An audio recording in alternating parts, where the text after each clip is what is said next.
Every other day, it feels like there's a new conflict, and the world can seem like a pretty chaotic place. But it could have been a whole lot worse. From evil America to no Eastern Europe to one of the biggest Muslim country ever imagined. These are the 6 countries that, thank God, didn't exist. Back in the 1920s, German architect Hermann Sorgel came up with a plan that sounds something straight out of a supervillain's playbook. He wanted to build gigantic dams at the Strait of Gibraltar, the Bosphorus, and even between Sicily and Tunisia, slowly draining the Mediterranean Sea, reclaiming land, and basically welding Europe and Africa together into one giant supercontinent.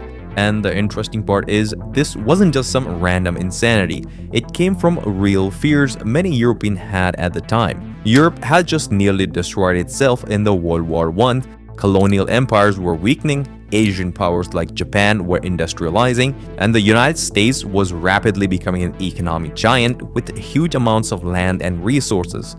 Basically, everything Europe feared it didn't have. Sorgel believed Europe was overcrowded and the competition for resources was one of the reasons Europe kept falling into a war.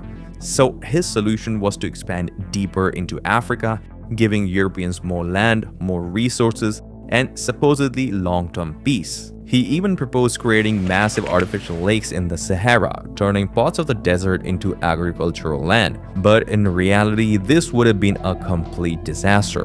Most Mediterranean ports and coastal cities would have become stranded inland as the sea receded dozens of kilometers away. Millions of people living near the coast would have been displaced, entire ecosystems would have collapsed, and all this would require European countries to cooperate peacefully right after the World War I, which, considering the start of another World War 20 years later, was probably not happening. And for Africa, this would have been even worse. European colonial rule may have lasted far longer if a giant Europe-Africa mega project tied the continents together. Like a toxic marriage, Africa could have remained trapped under European colonialism for much longer. Somehow, this still isn't the most evil thing Germany had planned, but we'll get to it later in the video. Next on the list is evil America. Back in the 1850s, the United States was deeply divided between the slave-owning South and the increasingly industrialized North. The North had more factories, more railroads, more people, and a rapidly growing economy. Meanwhile, the South relied heavily on plantation and slave labor. Southern elites knew if slavery stopped expanding, their political power would slowly collapse. So, in 1854, a secret pro-slavery society called the Knights of the Golden Circle came up with a terrifying solution: expand slavery outward. Their dream was a massive slave empire centered around Cuba with a golden circle stretching across the American South, Mexico, Caribbean, and parts of Central America. If successful, this empire would have controlled huge amount of world's cotton, sugar, tobacco, coffee, and Caribbean trade routes. But then the Civil War happened and the dream shifted into a Confederate empire built on conquest and slavery. Without the North holding it back, the South would have pushed slavery much deeper into the Americas, leading to more war, more violence, and overall a more unstable North America. However, the North would still remain an industrial superpower capable of mass-producing weapons and steamships, while the Golden Circle would be a wealthy banana republic, rich in raw resources but entirely dependent on European or Northern factories for trade. If you think this idea was bad, wait until you hear what Japan had planned during the World War II. Next is the Nazi Germany's plan for Germanizing and colonizing Eastern Europe under the ideology of Lebensraum, or the living space. The goal was to clear out huge parts of Eastern Europe by deporting, enslaving, starving, or exterminating Jews, Slavs, Romani people, and other ethnic groups, and replace them with German settlers. That's more than 60 million people. The Nazis planned to turn the Eastern Europe into a giant agriculture and resource-rich colony for what they call the Aryan race. And this wasn't just a theory. Parts of the plan were actually implemented during the World War II. Millions died on the Eastern Front, millions more were forced into slave labor for the German war economy, and the children who matched the Nazi racial standards were kidnapped and forcibly Germanized. If the Axis powers had won World War II, the map of Europe today would be unrecognizable. In South Asia, things were becoming a bit complicated when the British were about to leave the subcontinent. Before the British rule, the Indian subcontinent was made up of hundreds of kingdoms and princely states. Even under the British Raj, around 565 princely states still existed under the local rulers who were indirectly controlled by Britain. So when the British prepared to leave India in the 1947, these rulers suddenly faced a huge decision: join India or join Pakistan, or try to stay independent. And for obvious reasons, many royals didn't want to lose their powers. Some leaders hoped their state would survive as a separate country under the British protection.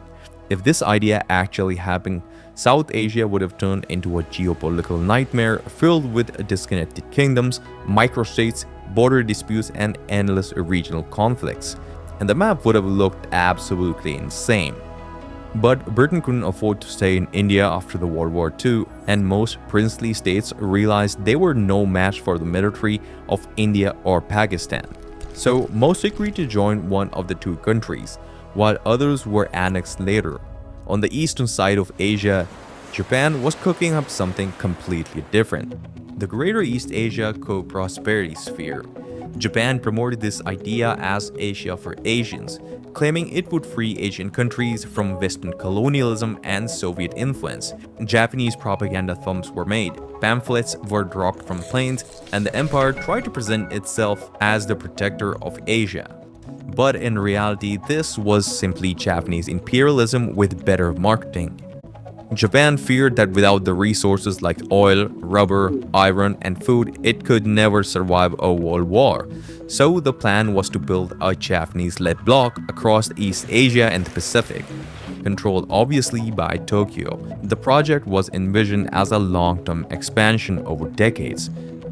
There were even discussions with the Axis powers about dividing Eurasia into German and Japanese spheres of influence, with Japan suggesting a line around the 70th meridian east longitude. Everything west of it would fall under the German and Italian influence, while the east would solely belong to Japan. Judging by the atrocities committed by Imperial Japan during the World War II, it's safe to say you definitely wouldn't want to live in a war where this succeeded. And finally, the most ambitious one. The Islamic State was a militant extremist organization that controlled large parts of Syria and Iraq between 2013 and 2019. After its rapid rise, the group declared itself as a worldwide caliphate and claimed a religious and political authority over Muslims globally. ISIS didn't just want territory in the Middle East. The group openly promoted expansionist ambitions across regions including North Africa, the Arabian Peninsula, the Caucasus, Afghanistan, Pakistan, Southeast Asia, and beyond. At its peak, ISIS controlled millions of people and operated more like a quasi-state than just a terrorist organization. Thankfully, most of its territory eventually collapsed under military pressure. Hey, do you know the greater maps every country dream of? Check out these videos I recently made. And as always, don't forget to hide the video.